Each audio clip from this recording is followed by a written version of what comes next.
はい、藤子です。今日は先日秩父に行った時に味噌ポテトを食べたんですが、その味噌ポテトを作ってほしいというリクエストをいただきましたので、今日は味噌ポテトを作ってみようと思います。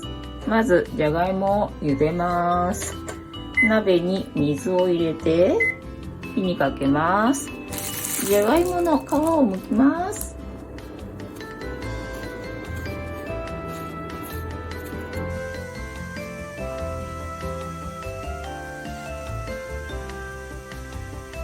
4等分か6等分か8等分ぐらいにします。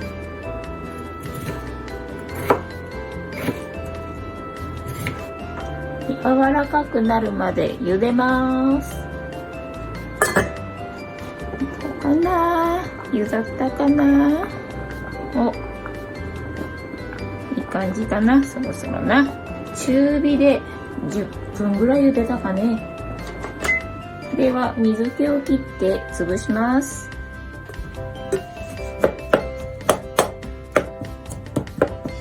はい、ではだいたい潰れたので丸めていきます。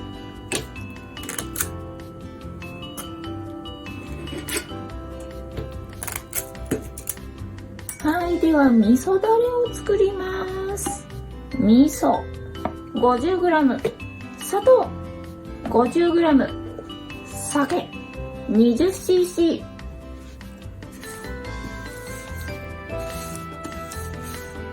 混ざったら火にかけます。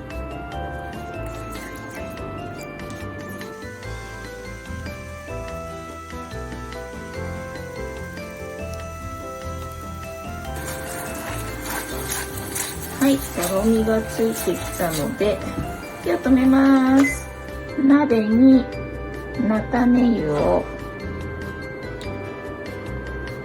適量入れます。薄力粉 100g、 冷やしておいた水 120cc、 混ぜます。水がちょっと足んない 20cc、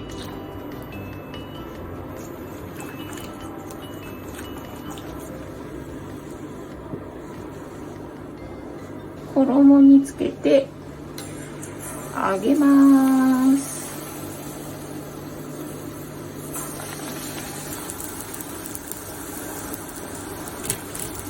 かけましてね。よいしょ。どうかな。はい、ではどうでしょうかね。本場秩父の人に怒られないようなものができたかな。ちょっと味噌たっぷりすぎるんだよな。端っこにしようかな。はい、では、いただきます。確かに味は先週、秩父で食べた味噌ポテトと同じ味だけど、衣のサクサク感が出てないな。天ぷらはもともと得意じゃないからね。どうやったらサクサクに揚げられるのかわかんないんだよな。味は再現できたと思います。秩父の B 級グルメ、味噌ポテト食べたことある人もない人も食べてみたいなと思ったら参考にしてみたらいかがでしょうか。いつも見てくれてありがとうございます。チャンネル登録、グッドボタンよろしくお願いいたします。ではまた。バイなら。